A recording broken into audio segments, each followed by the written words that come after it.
Hola, mi nombre es Samuel Rico, pastor de Nova. Nova es una iglesia cristiana en Jalapa, Veracruz, y nuestro propósito principal como iglesia es reunirnos alrededor de la palabra de Dios. Creemos que Dios a través de su palabra es como transforma a su pueblo. Nos llama a creer, a arrepentirnos, a amar lo que antes aborrecíamos, a aborrecer lo que antes amábamos. Y entonces, antes de empezar con esta prédica, déjame recordarte un par de cosas. El propósito principal para subir estas predicaciones en línea es para aquellos comprometidos con una iglesia local que no pudieron asistir por cualquier razón a su iglesia este domingo. Estas predicaciones son un recurso para nosotros, para poder crecer, para poder escuchar la palabra de Dios. Sin embargo, creemos que un cristiano no puede existir sin una iglesia. Creemos que el contexto bíblico en el cual el cristiano crece y se sustenta como cristiano por la gracia de Dios es a través de su iglesia local, sometiéndose a un liderazgo local, amándose unos a otros, sirviéndose unos a otros, perdonándose unos a otros. Un cristiano no puede vivir su vida cristiana simplemente consumiendo predicaciones en una pantalla de su televisión, de su computadora. Entonces te animamos a comprometerte con una iglesia local. Si no pudiste asistir a una iglesia este domingo, nos da gusto que estés viendo este video. Disfrútalo, nuestra oración es que te sea de bendición. Sin embargo, si no te has comprometido con una iglesia local, mi oración es que puedas comprender que el amor de Dios se refleja en medio de su pueblo, mostrándose en la iglesia local. Nuestra oración es que Dios siga transformando nuestro país, que el Evangelio siga siendo proclamado, que la sana doctrina siga expandiéndose en nuestras iglesias y cada vez más cristianos podamos adorar a ese Dios soberano que nos ha mostrado su gracia a través de Cristo a pesar de lo que somos. Ellen Wiesel, uno de los principales intelectuales que surgieron ya después del Holocausto nazi, nos cuenta en su libro una de las historias más impactantes, más tristes que vivió. A los 16 años, Wiesel es encarcelado, es llevado prisionero al campo de concentración de Auschwitz. Y a sus pocos 16 años nos cuenta que fue testigo de un intento de motín. Trataron de introducir armas al campo de concentración para incitar una revuelta. Tristemente, este motín es descubierto y dentro de los condenados narra una imagen desgarradora. 2 adultos y un niño. Seguramente los padres de este niño, y contrasta los rostros desfigurados, los rostros entristecidos de los padres con moretones de tantos golpes irreconocibles, con lo que dice él, la cara de un ángel triste de su hijo, casi perfecto. Fueron llevados a la horca, prepararon la horca para esta familia. Prepararon las sillas, prepararon las cuerdas. Una, notó él, tenía un banquillo más alto para el niño. Amarraron las cuerdas a los padres, al niño. Y de una quitaron las sillas y vio 3 cuerpos colgando en las cuerdas. Algunas mujeres se desmayaron, otros hombres cerraron los ojos. Pero recuerda que una voz enardecida gritaba desde afuera: ¿dónde está Dios? Fue callado con unos golpes. Y recuerda que esos cuerpos, los 2 más grandes, murieron en 30 segundos. Pero el más pequeño dice que duró más de 30 minutos contorsionándose hasta dejar de respirar. Los prisioneros fueron obligados a ver esa escena y mientras el niño estaba muriendo, la misma voz ¿Dónde está Dios? ¿Sabes? No soy profeta ni hijo de profeta, pero sé que muchos de nosotros hemos atravesado por situaciones donde muchas veces nuestra pregunta es la misma, ¿no es cierto? ¿Dónde está Dios? Y si eres uno de esos afortunados que no ha atravesado una situación así, te diría que antes de morirte vas a atravesar una situación donde eres forzado a probar tu fe, a preguntarte dónde está Dios. Sabes, en esta predicación quiero ver 4 puntos de forma breve: la tormenta, el tormento, la paz y la reacción. La tormenta, el tormento, la paz y la reacción. Ve conmigo al primer punto en la tormenta. Recuerda, la semana pasada Jesús habla de el sembrador y la semilla cae en diferentes corazones y hay diferentes reacciones. Lucas ahora pasa a otra escena donde es Jesús dirigiendo a sus discípulos. Del versículo 22 al 24, Jesús cruza el lago con sus discípulos. Este es el segundo milagro sobre la naturaleza. Recordarás, el primer milagro fue cuando Jesús le dio provisión a sus discípulos, les proveyó por sus necesidades en la pesca milagrosa, ¿te acuerdas? Cada uno de los milagros de Jesús tiene el propósito explícito y claro de fortalecer la confianza del discípulo en Jesús. No hay otra razón ni otro motivo. Cada milagro que Jesús hace es fortalecer la fe del discípulo hacia su Dios. En este segundo milagro sobre la naturaleza, la idea es la misma: enseñarle a sus discípulos que pueden confiar en su Señor.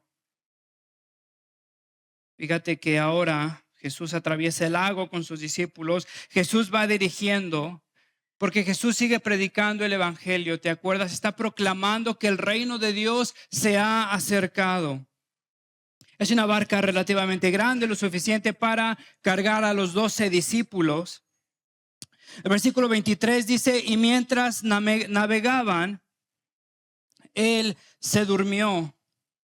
Sabes, estaba atrás hace unos minutos y el aire se sentía riquísimo. Y no me es difícil imaginarme que estoy en una barca, en un lago, hay vientecito y me duermo, quedo bien pelado. Imagínate a Jesús, ha estado predicando, ha estado trabajando, ha estado caminando por muchos días, ha estado haciendo la voluntad de su Padre y ahora tiene un momento de descanso. Jesús entonces se duerme, está todo calmado, no hay ningún problema. ¿Sabes esos momentos cuando vas manejando o cuando vas en camión y te da ahí el airecito en tu cara y sientes que todo está bien, no hay ningún problema, hay paz? Jesús se duerme, tal vez te has quedado dormido en el autobús, no estoy hablando de eso, pero Jesús se durmió en la barca. Habla de su humanidad, estaba cansado. Nuestro Señor, siendo 100% Dios, es 100% humano. Y sabes, esto me da tanto ánimo a mí, que muchas veces llego a enfrentar un lunes desanimado porque me doy cuenta de cómo está mi corazón y me doy cuenta que Jesús también experimentó lo mismo que yo experimento. Sabes, uno de los versículos que más me da ánimo, Hebreos 4, 14, 16, ¿se acuerdan? Acérquense pues confiadamente a su trono de gracia, porque no tenemos un sumo sacerdote que es incapaz de compadecerse de nuestras debilidades, sino uno que ha sido tentado en todo, aunque sin pecado. Y ves este versículo que me deja hablar de la humanidad de Jesús. Está cansado y se duerme. Y es en este momento de paz donde, según el versículo 23 dice, se desató una tormenta. Ahora, algo que necesitas entender de este lago, que relativamente era pequeño, era que estaba más abajo del nivel del mar, 200 metros más abajo del nivel del mar, y estaba rodeado de colinas, estaba rodeado de montañas, y haz de cuenta que esto era como una olla, donde cuando un viento soplaba, creaba un tipo de remolino que lo que hacía era crear tormentas relativamente rápidas y de la nada. Podías entonces estar en tu barca, estar en el lago relajándote y de pronto estás sintiendo que tu barca se está hundiendo porque hay vientos demasiado fuertes para que tu barca soporte. De la nada entonces se enfrentan la tormenta. Fíjate lo que dice, corrieron gran peligro.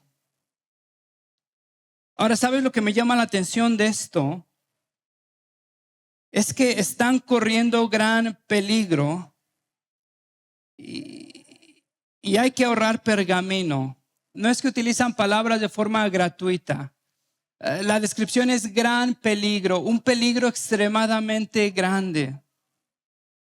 Y ¿sabe lo que me llama la atención de esto? Es que están cumpliendo con la voluntad de Jesús, ¿no es cierto?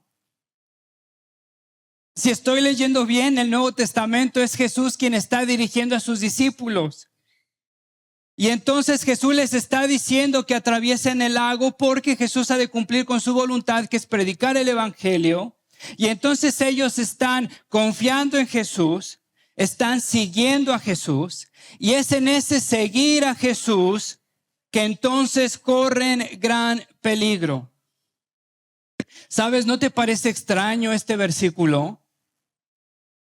¿No te parece como que es confuso a una teología contemporánea de que sigue a Jesús y todo va a estar bien? Sigue a Jesús y tus problemas van a desaparecer.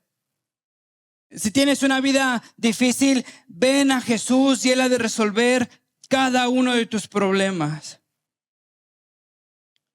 ¿Sabes? Este versículo es un antídoto a un cristianismo rosa que muchos de nosotros tenemos.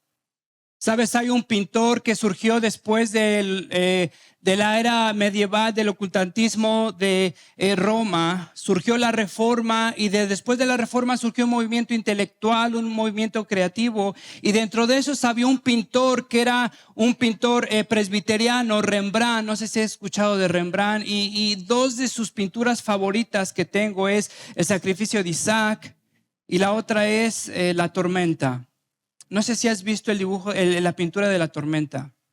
¿Sabes lo que hizo Rembrandt en esta pintura? Es que pintó a los 12 en la barca y a Jesús estando en la barca junto con ellos. Y si pones atención, hay caras de todo tipo, angustia, desesperación. Pero ¿sabes cuál era la idea de la Reforma en ese momento? La idea que rescataron del ocultantismo de tantos años. Que Jesús no nos promete una vida sin problemas, sino la presencia de nuestro Dios en medio de nuestros problemas. Y Rembrandt entonces cuando pinta esta pintura de la tormenta está describiendo al discípulo, al cristiano, que estamos en medio de tormentas, estamos peleando con la tormenta y habremos de pelear con una tormenta hasta que el Señor tenga en su buena disposición llevarnos a su presencia. Sabes, te digo, si has llegado a la iglesia con la idea que Jesús ha de resolver todos tus problemas, habrás de terminar decepcionado. Son los discípulos siguiendo a Jesús, confiando en Jesús, atravesando la prueba. Versículo 24, los discípulos fueron a despertarlo. Maestro, maestro, nos vamos a ahogar, gritaron. Fíjate, Lucas dice, Señor. Los evangelios tienen diferentes palabras, Señor, maestro. Imagínate el caos, cada uno llamando a Jesús, gritándole. Sabes, es el miedo de profesionales. Si se te había olvidado, eran pescadores los que tenían miedo de hundirse. ¿Te das cuenta de la severidad del problema que están enfrentando? ¿Te das cuenta que su problema rebasa su conocimiento, su entrenamiento, su sagacidad? Algo interesante, fíjate, Marcos, el capítulo 4, en esta historia, describe cómo los discípulos reaccionan. En Marcos capítulo 4, versículo 38, gritaron: ¿no te importa que nos ahoguemos? Jesús está dormido, ellos están en la tormenta, se están hundiendo. ¿No te importa que nos ahoguemos? Para eso nos llamaste. ¿No ves que estoy sufriendo? ¿Por qué estás durmiendo? Y sabes, los discípulos necesitan entender que el silencio de Dios no significa la ausencia de Dios. Pero quiero que regreses conmigo al próximo punto. Quiero que continúes al punto 2, al tormento.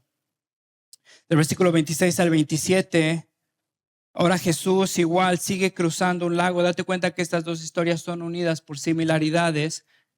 Cruzan un lago, justo en el lago, después del lago enfrentan una oposición, una tormenta. Jesús trae paz a estas dos historias. Fíjate, del 26 al 27 cruzan el lago y se encuentran con un endemoniado. No tengo tiempo para resolver todo esto, pero solo quiero decirte algo. Lucas era médico y Lucas en su evangelio y en los 4 evangelios hay distinción entre enfermedades y entre posesiones demoníacas. Ahora, es una realidad que la Biblia habla de demonios, de posesiones demoníacas. ¿Sabes? Corremos el peligro de dos extremos. De todo reducirlo a posesiones demoníacas, y mi tostador no sirve porque está poseído por el espíritu del cortocircuito. Corro el peligro de excusar mi pecado por espíritus que yo mismo creo. Corro el peligro de espiritualizar todo y ver demonios y espíritus por todos lados. Pero también corro el peligro de resumir todo a una simple pastilla, de resolver todos mis problemas con una pastilla. Y sabes, un extremo sería confiar o ver espíritus en todo. El otro es ver la solución en pastillas, en medicinas, para absolutamente todo. Quiero que te des cuenta que Jesús encuentra a un endemoniado. Al desembarcar Jesús, versículo 27, un endemoniado que venía del pueblo salió a su encuentro. Quiero que pongas atención en la condición de esta persona. Aparece desnudo, dice que ya tiene mucho tiempo desnudo, viviendo en sepulcros. Se había apoderado de él muchas veces y estaba sujeto con cadenas, bajo custodia, pero rompía las cadenas y el demonio lo arrastraba a lugares solitarios. Quiero que te des cuenta de la decadencia de este hombre. Había perdido su dignidad, su humanidad, y era tratado como una simple bestia, como un animal encadenado, desnudo. En el versículo 30, Jesús le pide el nombre a este demonio, a esta persona. Fíjate lo que dice legión, porque había muchos demonios dentro de él. Ahora, la legión romana eran 5,600 hombres. Una legión romana eran 5,600 hombres mínimo. Podemos pensar que este hombre tenía por lo menos 5,600 demonios. No lo sabemos. Tenía muchos demonios. Ahora fíjate, estaban superados en números Jesús. Y me pongo a pensar en sus discípulos. ¿Qué habrán estado pensando? Me los imagino en esta historia espeluznante. Tal vez estaban escondidos detrás de Jesús. ¿Sabes? Tal vez llegaron a pensar que este hombre era insalvable, que este hombre ya no tenía remedio. Poseído por un montón de discípulos, viviendo en decadencia. ¿Para qué salvarlo? ¿Para qué rescatarlo? ¿Para qué utilizar el tiempo y los recursos en este hombre que se entregó al pecado sin ningún freno? Sabes, muchas veces, te confieso, siento lo mismo que los discípulos pudieron haber sentido cuando había personas en decadencia, entregadas al pecado. y veo mala familia, mala situación, un corazón endurecido. Y sabes, estoy tentado a desanimarme cuando atravieso la tormenta o cuando veo a alguien en un tormento. ¿Dónde está Dios? ¿No ves que nos estamos muriendo? Un pesimismo de ver a una persona en una situación insalvable. Sabes, te confieso algo. Hace unos días escuché la noticia de un pastor que respeto muchísimo, que aprendí mucho de él, y me enteré que cayó en pecado. Un pastor ya grande, ¿no? Que tiene un legado muy, muy, muy fuerte, pues predicando muy bien. Y sabes, esta historia, Steve Lawson, esta historia me desanimó muchísimo y me dio mucho miedo, te lo confieso, porque veo a un hombre que por lo menos por afuera se veía muy fuerte, muy sólido, y ya a sus, no sé, casi 70 años, no sé cuántos tenía, confiesa un pecado de infidelidad. Y yo veo mi vida y digo, híjole, yo pensaba que se volvía más fácil después, con el tiempo. Y veo a una persona así, que lo considero tan fuerte, cayendo. Y es la misma tentación que imagino que los discípulos experimentaron, en serio. O sea, un desánimo, un sentir de pesar, de tristeza, de híjole, pues a seguir luchando. No te puedes relajar. No hay excusa. ¿Sabes? Hablamos de la tormenta, del tormento. Quiero que veas conmigo cómo Jesús resuelve cada una de estas cosas. Quiero que veas cómo Jesús trae paz a la tormenta. Quiero que veas cómo Jesús trae paz al tormento. Fíjate, en la paz, versículo 24. Él se levantó y reprendió al viento y a las olas. La tormenta se apaciguó y todo quedó tranquilo. Fíjate cómo lo dice, reprendió. Ahora déjame aclararte esto, porque conozco a algunas personas que se la pasan reprendiendo gripas, reprendiendo de todo. Esta palabra hace referencia a una autoridad divina. Esta referencia es el culminamiento de, por ejemplo, de versículo del Salmo 104, versículo 3, que habla sobre Dios reprendiendo a los mares. Del Salmo 107, versículo 38, 29.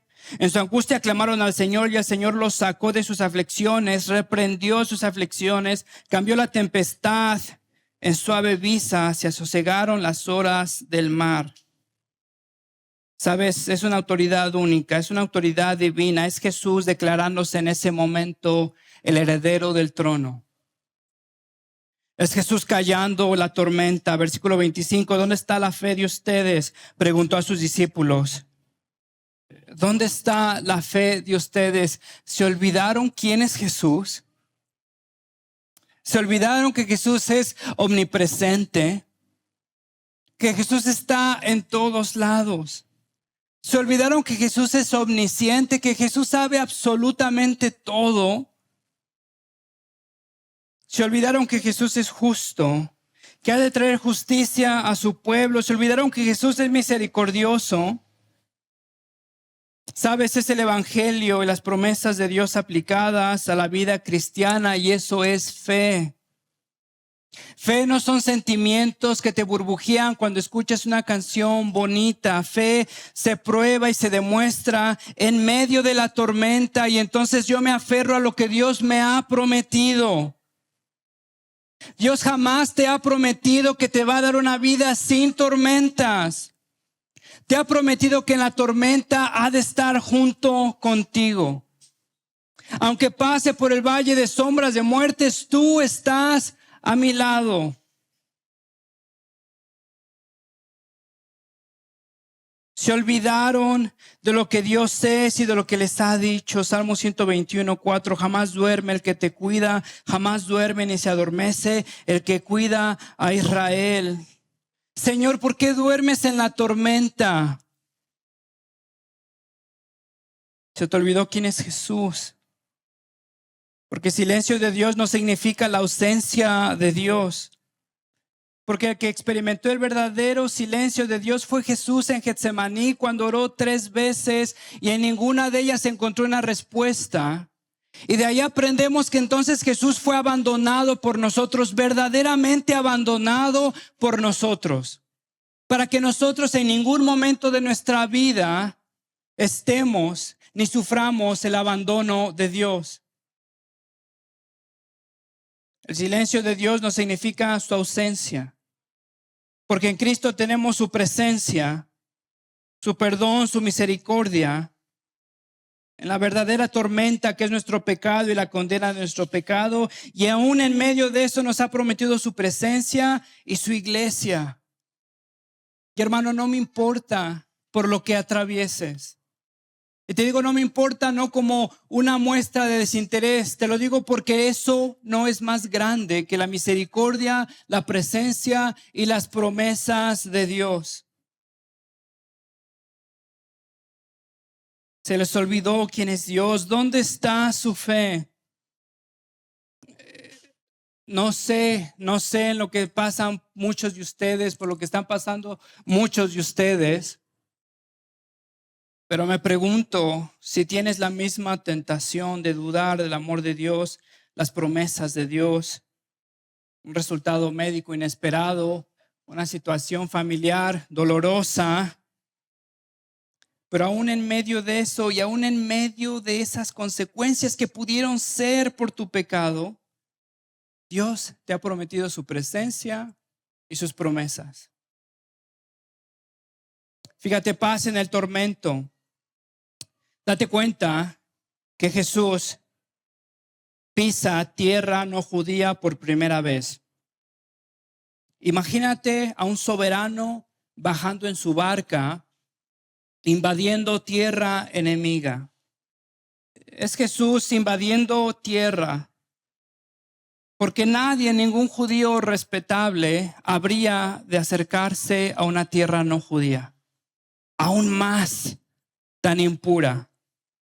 Un criadero de cerdos, gentiles, un hombre con un espíritu inmundo, viviendo de forma inmunda.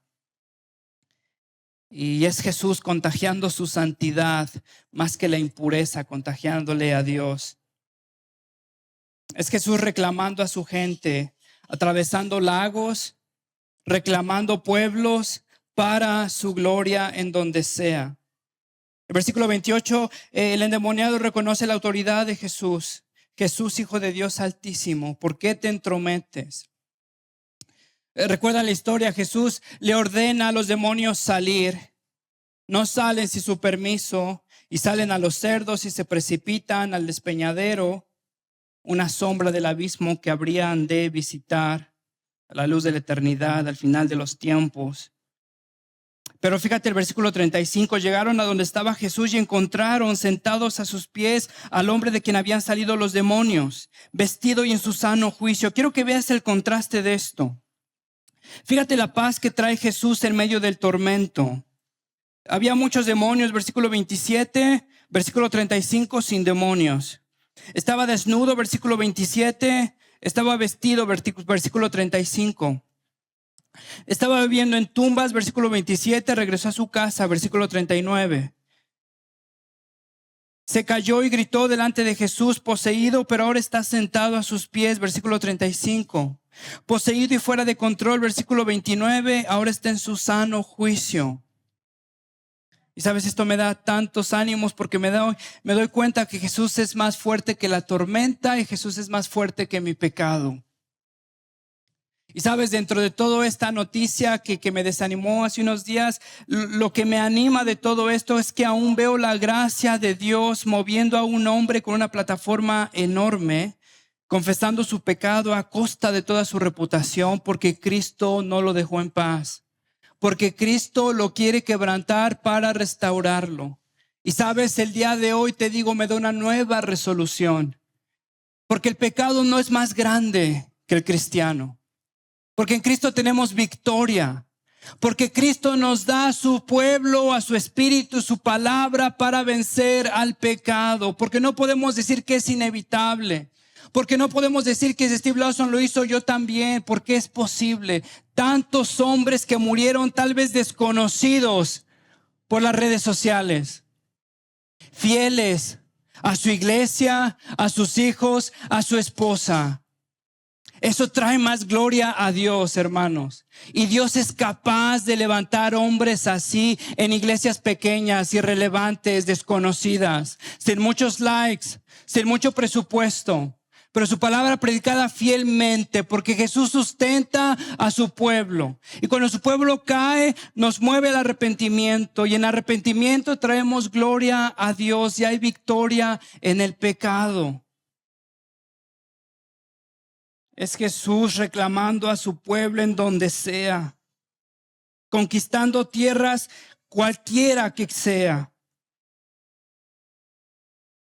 Porque Jesús es más fuerte que la tormenta, Jesús es más fuerte que nuestro pecado.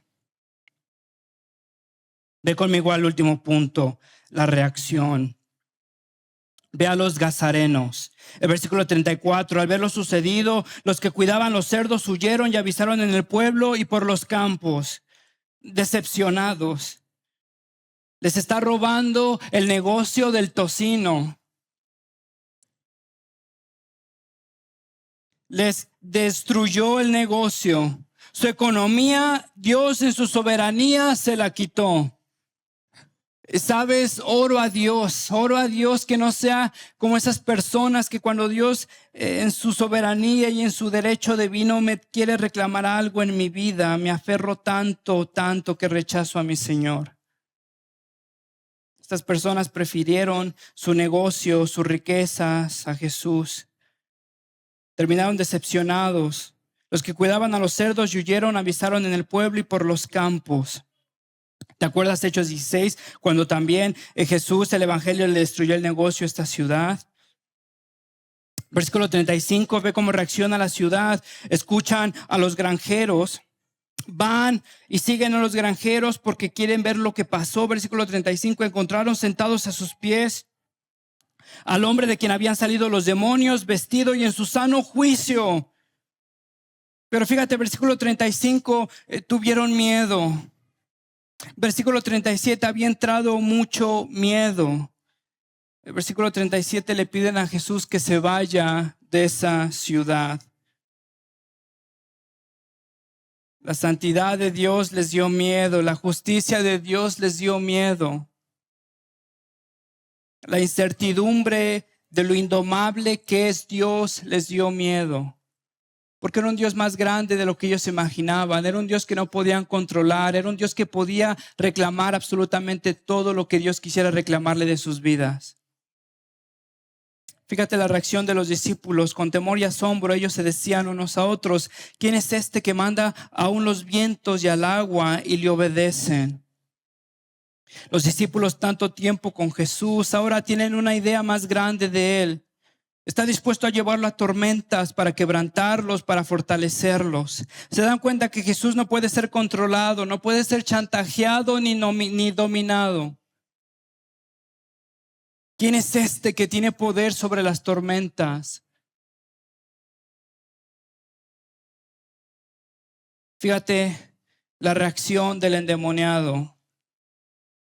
Ahora bien, el hombre de quien habían salido los demonios rogaba que le permitieran acompañarlo, pero Jesús lo despidió y dijo: vuelve a tu casa y cuenta todo lo que Dios ha hecho por ti.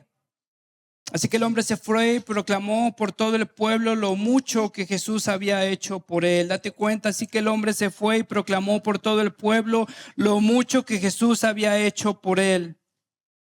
¿Te acuerdas cuando la mujer que todos rechazaban como una mujer pecadora llega y le lava los pies a Jesús? ¿Y te acuerdas que habíamos dicho que no le importaba absolutamente nada que la gente opinara de ella o que estuviera adorando a Jesús ahí, porque estaba tan agradecida que lo único que le importaba era adorar a Jesús? Fíjate, este hombre que había estado desnudo, que había vivido como animal por tanto tiempo, experimentó el poder de Dios, la bondad de Dios, la misericordia de Dios. Así que el hombre se fue y proclamó por todo el pueblo lo mucho que Jesús había hecho por él. Imagínate lo que le responderán a este hombre. El pasado que tuvo, cómo vivió, lo que comía, lo que hacía. Pero el amor de este hombre para su Dios era mucho más grande, y así que se fue y proclamó por todo el pueblo lo mucho que Jesús había hecho por él. Es Jesús quien restaura y comisiona. Date cuenta que este hombre no tuvo que ir a una conferencia de evangelismo para darse cuenta que tenía que predicar.